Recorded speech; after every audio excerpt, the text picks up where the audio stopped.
দেশে ভালো করা ফেডারেশনগুলোকে আর্থিক সহায়তা দেবে ক্রীড়া মন্ত্রণালয়। ফুটবলের জন্য আলাদা বরাদ্দ, স্টেডিয়াম ও সুইমিং পুল সংস্কারের পরিকল্পনা ও পাপনের।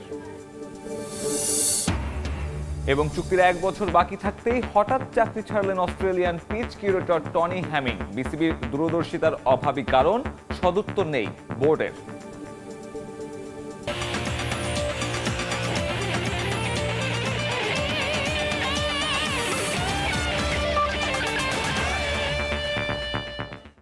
বিশ্বের নানা প্রান্তের খেলাধুলার খবর নিয়ে আমাদের নিয়মিত আয়োজন খেলার সময়, আর এই আয়োজনে আপনাদের সঙ্গে আছি আমি সাব্বির মিথুন। এদিকে দীর্ঘ 23 বছর পর স্বপ্নের ফাইনালে ওঠায় উচ্ছ্বসিত কলম্বিয়ার সমর্থকরা। প্রত্যাশা আর্জেন্টিনাকে হারিয়ে নিজেদের দ্বিতীয় কোপা আমেরিকার শিরোপা ঘরে তুলবে লা ট্রাইকালার। অন্যদিকে সুযোগ পেয়েও ম্যাচ হারায় হতাশ উরুগুয়ানরা। অনাকাঙ্ক্ষিত হাতাহাতির ঘটনাকে অপ্রত্যাশিত বলছেন তারা। দীর্ঘ 23 বছর পর স্বপ্নের ফাইনালে উঠেছে কলম্বিয়া। জেফারসন লেরমারের একমাত্র গোলে 10 জনের দল নিয়েও ইতিহাস গড়ল লা ট্রাইকালার। নিঃসন্দেহে এমন অর্জন ইতিহাস দেশটার ফুটবলে। ইউনাইটেড স্টেটের সে বিজয় উল্লাস ছড়িয়ে গেছে কলম্বিয়ার রাজধানী বোগোতা পর্যন্ত।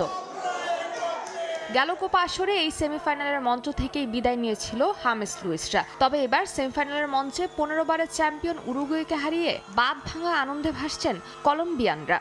I thought it was awesome. I wish we would have still had the 11 players that we lost that one, but still it was a great game. It was very tight. But we still made it. নিজেদের দ্বিতীয় Copa আমেরিকার trophy ঘরে তোলার ব্যাপারে বেশ আত্মবিশ্বাসী কলম্বিয়ার সমর্থকেরা। তবে শিরোপার লড়াইয়ে লা ট্রাইকালারের প্রতিপক্ষ যে ডিফেন্ডিং চ্যাম্পিয়ন আর্জেন্টিনা, দারুণ ছন্দে থাকা আলবিসেলেস্তের শিবিরে আছেন মেসি, ডি মারিয়ার মতো বিশ্বমানের ফুটবলাররা। তবে উরুগুয়ের বিপক্ষে 10 জনের দল নিয়ে যেভাবে খেলেছে কলম্বিয়া, সেখান থেকে দলের উপর বিশ্বাস রাখছেন সমর্থকরা। It's going to be a really close call because they have Lionel Messi, which is the GOAT, and they have Di Maria. They have really good players, but I feel like Colombia, the way they played today, is going to be a big call. কলম্বিয়ার জন্য যে রাত স্বপ্ন ছোঁয়ার, তখন ঠিক উল্টো চিত্র উরুগুয়ানদের।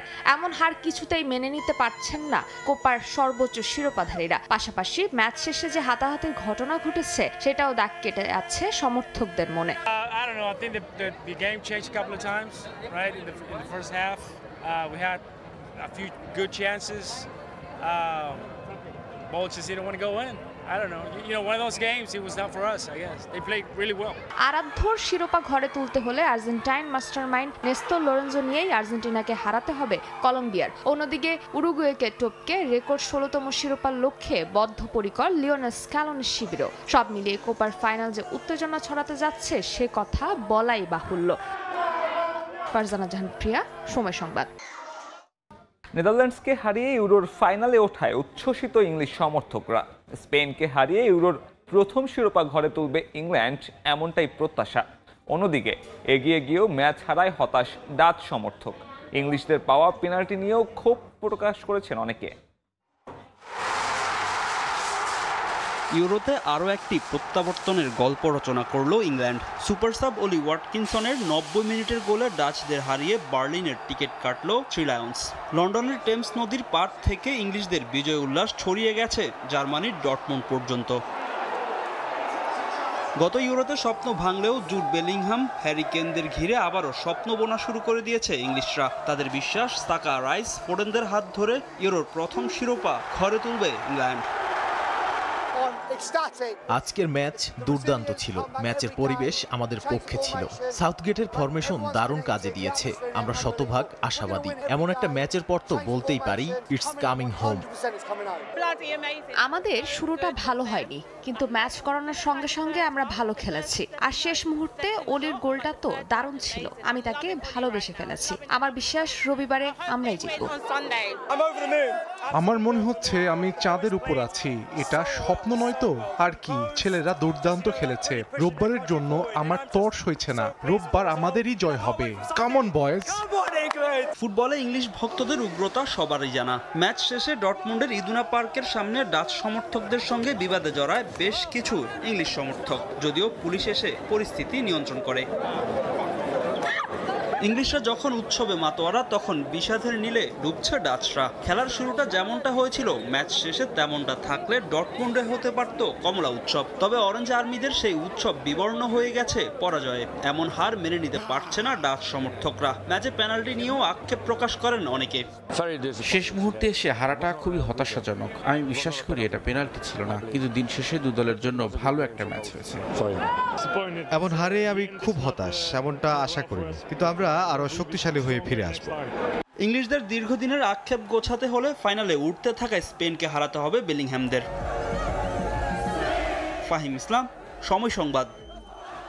যেসব ফেডারেশন ভালো করছে তাদের জন্য আলাদা করে অর্থ বরাদ্দ দেবে ক্রীড়া মন্ত্রণালয়।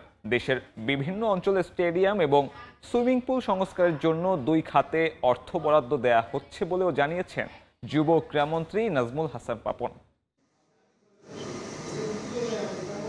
দেশের ক্রীড়া উন্নয়নের জন্য এবার গেল অর্থ বছরের চেয়ে বেশি টাকা অর্থ বরাদ্দ দিয়েছে মন্ত্রণালয়। 2024-25 অর্থ বছরে যুব ও ক্রীড়া মন্ত্রণালয়ের জন্য প্রায় 2212 কোটি টাকা বাজেট বরাদ্দ করা হয়েছে। চেয়েছিলাম প্রায় ওরকমই পাবো, যেখানে গুরুত্ব পাচ্ছে ফুটবল, হকি সহ অন্যান্য ফেডারেশন। তবে মোটা অঙ্কের অর্থ বরাদ্দ রাখা হয়েছে অবকাঠামোগত উন্নয়নের জন্য। স্টেডিয়াম এবং সুইমিং পুল সংস্কারের জন্য 2 খাতে আলাদা বরাদ্দ দিচ্ছে মন্ত্রণালয়। আমাদের যেই পরিমাণ স্টেডিয়ামগুলো আছে, যে পরিমাণ সুইমিং পুলগুলো আছে, যেমন সুইমিং পুল প্রায় 10-12টা আছে একেবারেই অকেজো। যেগুলো অকেজো এগুলো কিন্তু চালু করতে হবে। 2টা আলাদা ভাগ করে নিয়ে আমরা চেয়েছি। বরাবরের মতো এবারও ক্রিকেট বোর্ডের জন্য থাকছে না কোনো অর্থ, তবে ফুটবল ফেডারেশনের জন্য থাকবে আলাদা বরাদ্দ। এ বিষয়ে বাফুফের সঙ্গে আলাদা করে পরিকল্পনা করা হবে বলে জানান যুব ও ক্রীড়া মন্ত্রী। আমাদের এইসবের মধ্যে ক্রিকেট বোর্ড নাই, আমার জানার মতে আগেও কখনো নেয়নি। ফুটবলকে সাপোর্ট আমাদের দিতে দেওয়া হয়, কিন্তু আমি যে বাজেটটা পেশ করেছি ওটার মধ্যে শুধু ওই ফুটবলটাই বাকি। এটা ফুটবল ফেডারেশনের সাথে বসে আলাদা একটা বরাদ্দ নিতে হবে শুধু ফুটবলের জন্য। বাছাইকৃত কিছু ফেডারেশনকে দেওয়া হবে বিশেষ গুরুত্ব। এছাড়া মান উন্নয়ন, আন্তর্জাতিক পর্যায়ে অ্যাথলিটদের জন্য আলাদা করে অর্থ বরাদ্দ দিয়েছে ক্রীড়া মন্ত্রণালয়। খেলাধুলার মান উন্নয়ন, আন্তর্জাতিক প্রতিযোগিতাতে অংশগ্রহণ, এইগুলো হলো একটা। কতগুলা স্পোর্টসকে আমরা আইডেন্টিফাই করেছি যেগুলো নাকি প্রায়োরিটি একটু বেশি পাওয়া উচিত, সেইগুলাকে সামনে রেখে আমরা একটা প্ল্যান জমা দিয়েছি। এদিকে কিংবদন্তি দাবারু গ্র্যান্ডমাস্টার জিয়াউর রহমানের হঠাৎ মৃত্যু নিয়ে প্রশ্ন উঠেছে দেশের ক্রীড়া অঙ্গনের চিকিৎসা ব্যবস্থা নিয়ে। ক্রিকেট, ফুটবল ছাড়া অন্যান্য ফেডারেশনগুলোতে স্থায়ী চিকিৎসক নেই। এনএসসিতে চিকিৎসক পদ থাকার পরেও তা কেন খালি তা নিয়ে মন্ত্রীকে প্রশ্ন করা হলে দ্রুত বিষয়টি তদন্ত করে লোক নিয়োগ দেওয়ার আশ্বাস দেন মন্ত্রী। ফারজানা জাহান প্রিয়া, সময় সংবাদ, ঢাকা। এবার দেশের ক্রিকেট চুক্তির 1 বছর বাকি রেখেই হুট করে বিসিবিকে বিদায় বললেন Australian pitch curator Tony Hamming. শেষ 1 বছরে যার কাজ বেশ প্রশংসা কুড়িয়েছিল ক্রিকেট মহলে, তার এমন বিদায়ে নানান গুঞ্জনের জন্ম দিয়েছে। হচ্ছে কিন্তু one of the best in the world, সব মাঠে কাজ করেছে। ঠিক 7 দিন আগেও টনি হ্যামিংকে নিয়ে লম্বা পরিকল্পনার ছক কষছিল বিসিবি। 1 সপ্তাহের ব্যবধানে 1 বছর বাকি রেখেই পদত্যাগপত্র জমা দিয়েছেন এই অজি। গত বছরের জুলাইয়ে দায়িত্ব গ্রহণের পরে নিজের অভিজ্ঞতার জানান দিচ্ছিলেন টনি হ্যামিং। বিশ্বজুড়ে বিভিন্ন গ্রাউন্ড নিয়ে কাজ করা এই মৃত্তিকা বিশারদ অল্প কয়েকদিনেই দৃশ্যমান পরিবর্তন আনেন সিলেট, চট্টগ্রামের আউটফিল্ডে। কেবল সিলেট বা চট্টগ্রাম নয়, 1 সপ্তাহ আগেই তৈরি করে এসেছেন বরিশালের শহীদ আব্দুর রব শেরনিয়াবাদ স্টেডিয়ামের নতুন পিচ।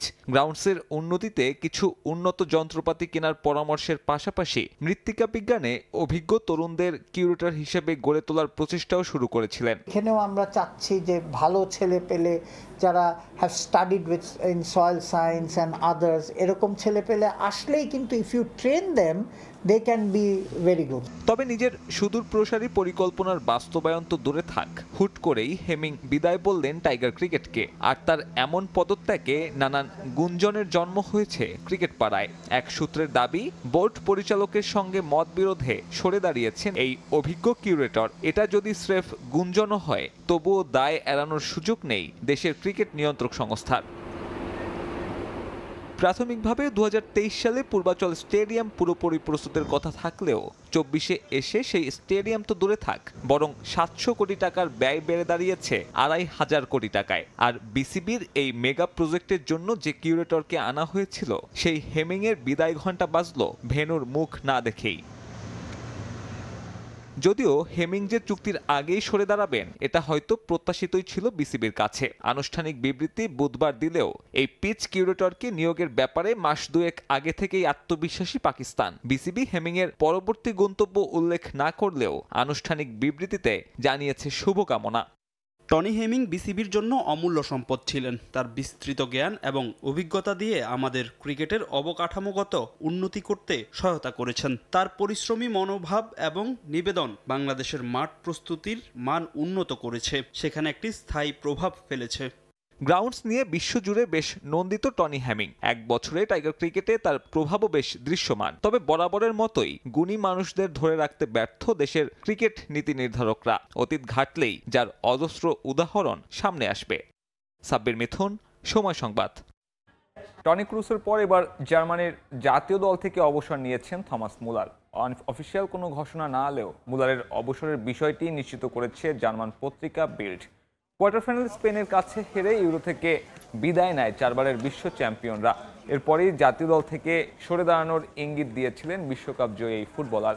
14 বছরের আন্তর্জাতিক ক্যারিয়ারে ডায়মন্ড শাফটদের হয়ে 131 ম্যাচ খেলেছেন মুলার, যেখানে 45 গোলের পাশাপাশি 42টা অ্যাসিস্টও আছে তার।